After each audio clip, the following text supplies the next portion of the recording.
উপস্থিত সংগ্রামী সাথী বন্ধুগণ, সাংবাদিক ভাইরা এবং এই মিরপুর 10 নম্বর গোল চত্বরের চারপাশ দিয়ে পথচারী যারা যাচ্ছেন, আপনাদের হয়তো একটু সাময়িক কষ্ট হচ্ছে, কিন্তু আপনারা জানেন গত জুলাই আগস্টে সন্ত্রাসী ফ্যাসিস্ট খুনি শেখ হাসিনা এবং আওয়ামী লীগের নির্দেশে যে হত্যাযজ্ঞ হয়েছে, যে গণহত্যা হয়েছে, সেই গণহত্যার যারা শিকার হয়েছে তাদের পরিবাররা এখনো রাস্তায় দাঁড়িয়ে আর্তনাদ করছে।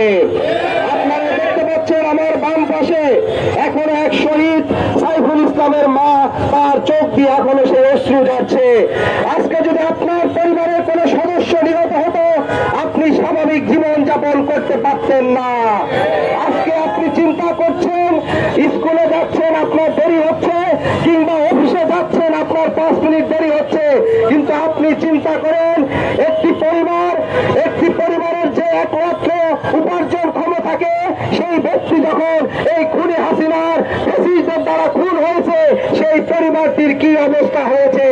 আপনি চিন্তা করেন সেই ভাইয়ের কথা, যে ভাই এই আন্দোলনে চোখ হারিয়েছে, তিনি এই পৃথিবী আর দেখতে পাচ্ছেন না।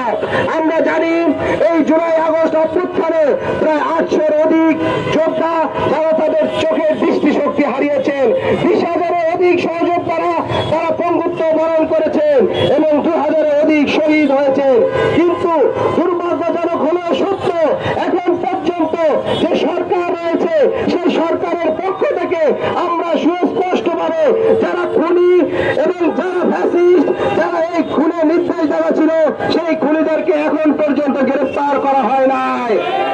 স্পষ্ট বলে দিতে চাই, বাংলাদেশের প্রত্যেকটি থানা উপজেলায় যেখানে আওয়ামী লীগ এবং এর অন্য সংগঠন যুবলীগ ছাত্রলীগের সন্ত্রাসীরা এখনো প্রকাশ্য দিবালোকে ঘুরিয়ে বেড়াচ্ছে, তাদেরকে অতি দ্রুত গ্রেফতার করে বিচারের আওতায় আনতে হবে।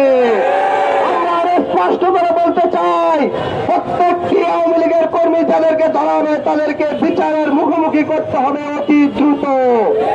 একই সাথে শহীদ পরিবার যাদের কাছে এখনো পর্যন্ত আর্থিক অনুদান পৌঁছায়নি, আপনারা তাদের বাড়ি বাড়ি গিয়ে তাদের সেই অনুদান পৌঁছে দিবেন। একই সাথে যারা এখনো চিকিৎসারত অবস্থায় আছে বিভিন্ন মেডিকেল কলেজ ও হাসপাতালে, তাদের পূর্ণাঙ্গ চিকিৎসার দাবি করছি। প্রিয় উপস্থিতি, আপনারা জানেন যে গত 3 দিন আগে চট্টগ্রামের হাইকোর্টে অ্যাডভোকেট সাইফুল ইসলামকে কিভাবে প্রকাশ্যে দিবালোকে ইসকনের সন্ত্রাসীরা হামলা করে খুন করেছে। আমরা স্পষ্ট বলতে চাই, এই হামলার সাথে যারা জড়িত তাদের প্রত্যেককে অতি দ্রুত ধরে বিচারের আওতায় আনতে হবে। বাংলাদেশ একটি শান্তিপ্রিয় এবং সম্প্রীতির দেশ। এখানে প্রত্যেকে হিন্দু, মুসলিম, বৌদ্ধ, খ্রিস্টান নেই, প্রত্যেকে কিন্তু আপন ভাইয়ের মতন পাশাপাশি থেকে কিন্তু বসবাস করে। কিন্তু আমরা দেখতে পাই যে ফ্যাসিস্ট খুনি আওয়ামী লীগ তারা এদেশে বারবার ষড়যন্ত্র করে রাষ্ট্রকে অশান্ত করার চেষ্টা করছে।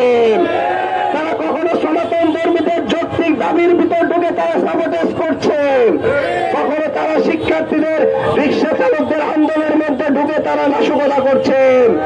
এর কি কারণ?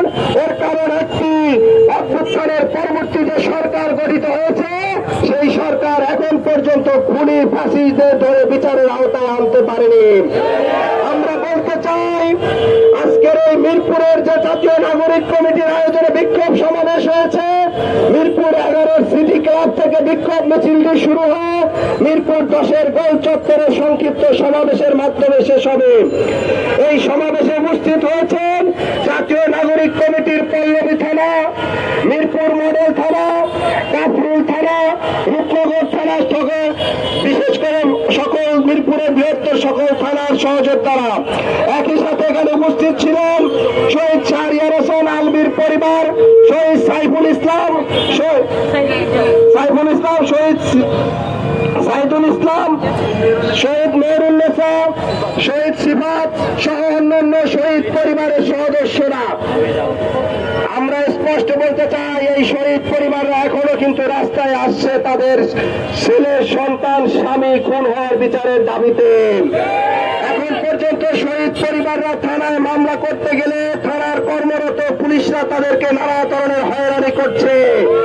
আমরা এই আইন শৃঙ্খলা বাহিনীর সদস্যদেরকে স্পষ্ট বলে দিব, আপনাদের মধ্যে যারা সরাসরি হত্যার সাথে জড়িত ছিল তাদেরকে আপনারা খুনি হিসেবে চিহ্নিত করে আইনের হাতে তুলে দেন।